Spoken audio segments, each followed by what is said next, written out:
Hey guys, Lord Naren White here, the Holy Ghost, the one true God. Back with you with the next video in my series reading White Fang by Jack London. Without further ado, returning to White Fang as read by Lord Naren White. There was one strange thing about this wall of light. His father, he had already come to recognize his father as the one other dweller in the world, a creature like his mother who slept near the light and was a bringer of meat. His father had a way of walking right into the white far wall and disappearing. The gray cub could not understand this, though never permitted by his mother to approach that wall. He had approached the other walls and encountered hard obstruction on the end of his tender nose. This hurt, and after several such adventures he left the walls alone.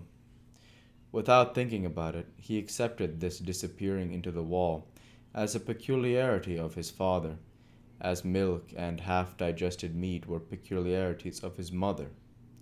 In fact, the gray cub was not given to thinking, at least to the kind of thinking customary of men. His brain worked in dim ways, yet his conclusions were as sharp and distinct as those achieved by men. He had a method of accepting things, without questioning the why and wherefore. In reality, this was the act of classification. He was never disturbed over why a thing happened. How it happened was sufficient for him. Thus, when he had bumped his nose on the back wall a few times, he accepted that he would not disappear into walls. In the same way, he accepted that his father could disappear into walls. But he was not in the least disturbed by desire to find out the reason for the difference between his father and himself. Logic and physics were no part of his mental makeup. Like most creatures of the wild, he early experienced famine. There came a time when not only did the meat supply cease, but the milk no longer came from his mother's breast. At first the cubs whimpered and cried, but for the most part they slept. It was not long before they were reduced to a coma of hunger. There were no more spats and squabbles, no more tiny rages nor attempts at growling, while the adventures toward the far white wall ceased altogether. The cubs slept, while the life that was in them flickered and died down. One Eye was desperate. He ranged far and wide, and slept but little in the lair that had now become cheerless and miserable. The she-wolf, too, left her litter and went out in search of meat. In the first days after the birth of the cubs, One Eye had journeyed several times back to the Indian camp and robbed the rabbit snares. But, with the melting of the snow and the opening of the streams, the Indian camp had moved away, and that source of supply was closed to him. When the gray cub came back to life and again took interest in the far white wall, he found that the population of his world had been reduced. Only one sister remained to him. The rest were gone. As he grew stronger, he found himself compelled to play alone, for the sister no longer lifted her head nor moved about. His little body rounded out with the meat he now ate, but the food had come too late for her. She slept continuously, a tiny skeleton flung round with skin, in which the flame flickered lower and lower and at last went out. Then there came a time when the gray cub was no longer saw his father appearing and disappearing in the wall, nor lying down asleep in the entrance. This had happened at the end of a second and less severe famine. The she-wolf knew One Eye never came back, but there was no way which she could tell what she had seen to the gray cub. Hunting herself for meat up the left fork of the stream where lived the lynx, she had followed a day-old trail of One Eye, and she had found him, or what remained of him, at the end of the trail. There were many signs of the battle that had been fought, and of the lynx's withdrawal to her lair after having won the victory. Before she went away, the she-wolf had found this lair, but the signs told her that the lynx was inside, and she had not dared to venture in. After that, the she-wolf in her hunting avoided the left fork, for she knew that in the lynx's lair was a litter of kittens, and she knew the lynx for a fierce, bad tempered creature and a terrible fighter. It was all very well for half a dozen wolves to drive a lynx, spitting and bristling up a tree, but it was quite a different matter for a lone wolf to encounter a lynx, especially when the lynx was known to have a litter of hungry kittens at her back.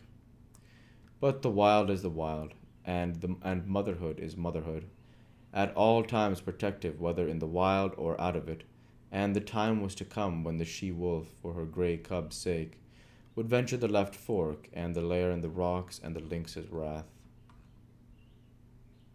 Chapter 4. The Wall of the World. By the time his mother began leaving the care on hunting expeditions, the cub had learned well the law that forbade his approaching the entrance. Not only had this law been forcibly and many times impressed on him by his mother's nose and paw, but in him the instinct of fear was developing. Never in his brief cave life had he encountered anything of which to be afraid. Yet fear was in him. It had come down to him from a remote ancestry through a thousand lives. It was a heritage he had received directly from One Eye and the she wolf, but to them in turn it had been passed down through all the generations of wolves that had gone before. Fear, that legacy of the wild which no animal may escape nor exchange for pottage. So the grey cub knew fear, though he knew not the stuff of which fear was made. Possibly he accepted it as one of the restrictions of life, for he had already learned that there were such restrictions. Hunger he had known, and when he could not appease his hunger, he had felt restriction. The hard obstruction of the cave wall, the sharp nudge of his mother's nose, the smashing stroke of her paw, the hunger unappeased of several famines, had borne in upon him that all was not freedom in the world, that to life there was limitations and restraints. These limitations and restraints were laws. To be obedient to them was to escape hurt and make for happiness.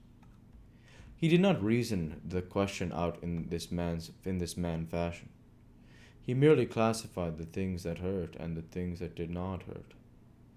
After such classifications, he avoided the things that hurt, the restrictions and restraints, in order to enjoy the satisfactions and the remunerations of life. Thus it was that in obedience to the law laid down by his mother, and in obedience to the law of that unknown and nameless thing, fear, he kept away from the mouth of the cave. It remained to him a white wall of light. When his mother was absent, he slept most of the time, while during the intervals that he was awake, he kept very quiet, suppressing the whimpering cries that tickled in his throat and strove for noise. Once, lying awake, he heard a strange sound in the white wall. He did not know that it was a wolverine, standing outside, all a-trembling with its own daring, and cautiously scenting out the contents of the cave. The cub knew only that the sniff was strange, as something unclassified, therefore unknown and terrible, for the unknown was one of the chief elements that went into the making of fear. A hair bristled upon the grey cub's back, but it bristled silently. How was he to know that this thing that sniffed was a thing at which to bristle? It was not born of any knowledge of his. It was the visible expression of the fear that was in him, and for which in his own life there was no accounting. But fear was accompanied by another instinct, that of concealment. The cub was in a frenzy of terror, yet he lay without movement or sound, frozen, petrified into immobility, to all appearances dead. His mother, coming home, growled as she smelt the wolverine's track, and bounded into the cave and licked and nozzled him with undue vehemence of affection, and the cub felt that somehow he had escaped a great hurt.